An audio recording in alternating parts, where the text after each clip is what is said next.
Bismillahirrahmanirrahim. Assalamualaikum warahmatullahi wabarakatuh. Alhamdulillahirrahmanirrahim. Allahumma sholli ala sayyidina Muhammad wa ala ali sayyidina Muhammad. Rabbi shrah li sadri wa yassir li amri wahlul 'uqdatam min lisani yafqahu qawli. Alhamdulillah, pada kesempatan hari ini kita akan mempelajari mapel Al-Quran dan hadis pertemuan keempat. Materi kita hari ini bab selanjutnya yaitu merenungkan kekuasaan Allah Subhanahu wa taala dan menggapai rahmatnya, yang merupakan kajian dari tafsir surat Asy-Syams 1-10. Berikut surat Asy-Syams ayat 1-10.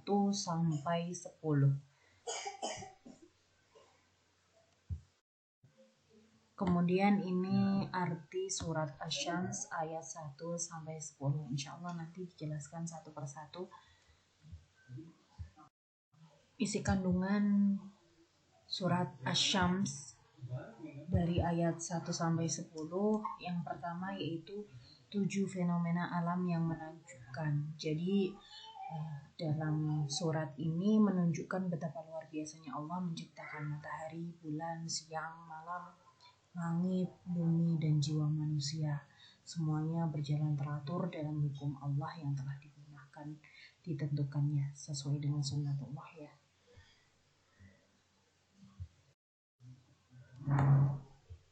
Ayat pertama, wasyamsi wa duhaha, demi matahari dan cahayanya di pagi hari, yakni sinarnya yaitu waktu naiknya setelah munculnya cahaya dan manfaat yang bersumber darinya. Wadduhaha ada yang mengatakan pada pagi hari, yakni siang secara keseluruhan. Jadi Allah bersumpah dengan matahari dan siangnya karena sinar matahari yang paling tampak jelas adalah pada siang hari.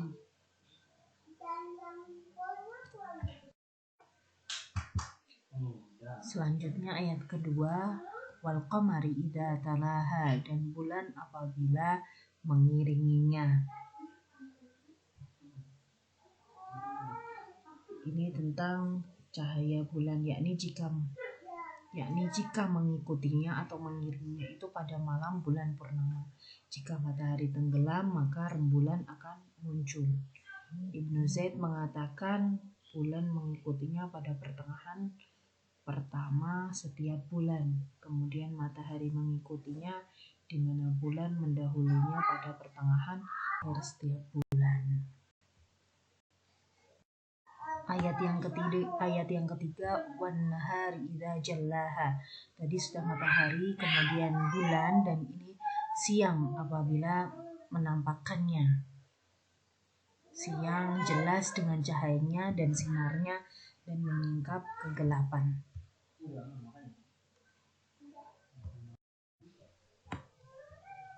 Wal laili idza yaghshaha, dan malam apabila menutupinya, yakni saat matahari terbenam. Bismillah. Ayat kelima, was-samaa'i wa ma banaha, dan langit serta pembinaannya. Bagaimana langit dibuat ya, Masya Allah, dengan segala penciptaannya. Wal ardi wa ma tohaha, dan bumi serta penghamparannya. Bagaimana Allah meluaskan bumi. Semua makhluk memanfaatkan bumi dengan berbagai seginya.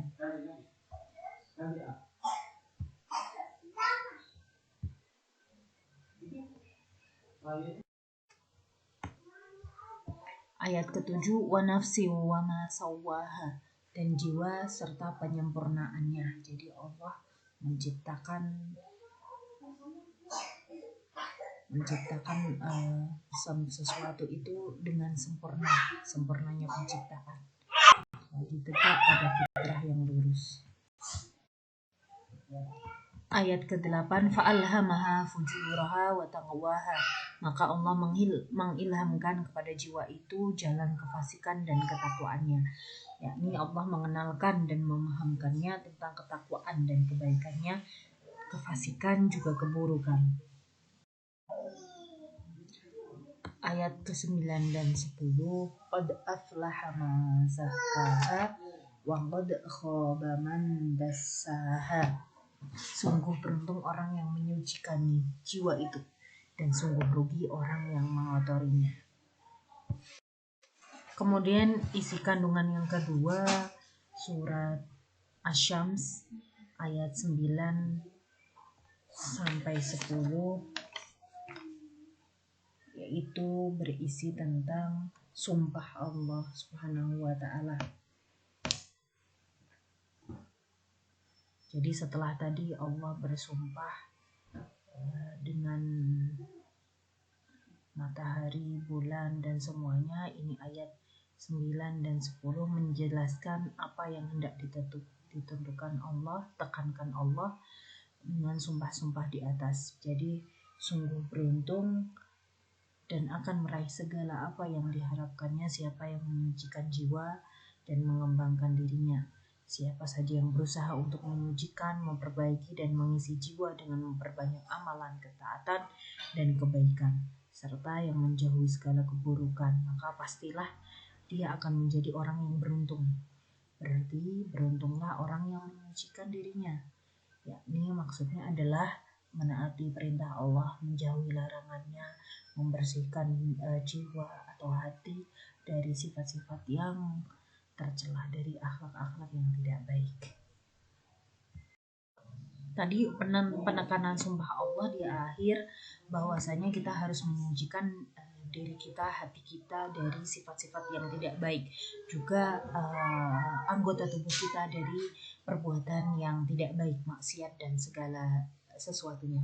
Yang pertama tadi, beruntung orang-orang yang mensucikan jiwanya dan mengembangkan dirinya. Yang kedua adalah B, sungguh merugilah siapa yang memendamnya, yakni kesucian jiwanya, yang mengotori dan menjalani atau tidak meninggalkan kemaksiatan. Jadi mengerjakan kemaksiatan, meninggalkan ketaatan kepada Allah, itulah orang-orang yang merugi sebenarnya ya.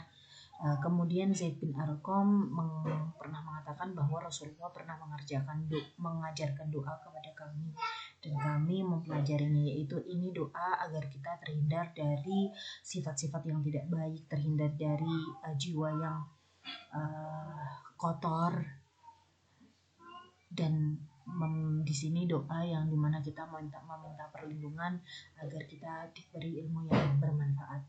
Allahumma inni a'udzubika min ilmin la yanfa' wa min qalbin la yakhsha' wa min nafsin la tashba' wa min du'ain la yustajab. Ya Allah, sesungguhnya aku berlindung kepadamu dari ilmu yang tidak bermanfaat, dan dari hati yang tidak pernah khusyuk, dan dari jiwa yang tidak pernah merasa puas, dan serta doa yang tidak dikabulkan. Hadis riwayat Muslim. Kurang lebihnya itu yang bisa Ibu sampaikan. Insya Allah selebihnya kita bahas sesi Zoom ya, agar lebih enak. Kiranya tadi tentang kandungan surat Asy-Syams, bagaimana Allah banyak sekali keajaiban-keajaiban yang tadi belum disampaikan ya, keajaiban yang sudah diciptakan Allah, yang mana tidak ada satu makhluk pun yang bisa dini. Akhirul kalam, mohon maaf apabila ada salah kata dan penyampaian. Wabillahi taufiq wal hidayah. Wassalamualaikum warahmatullahi wabarakatuh.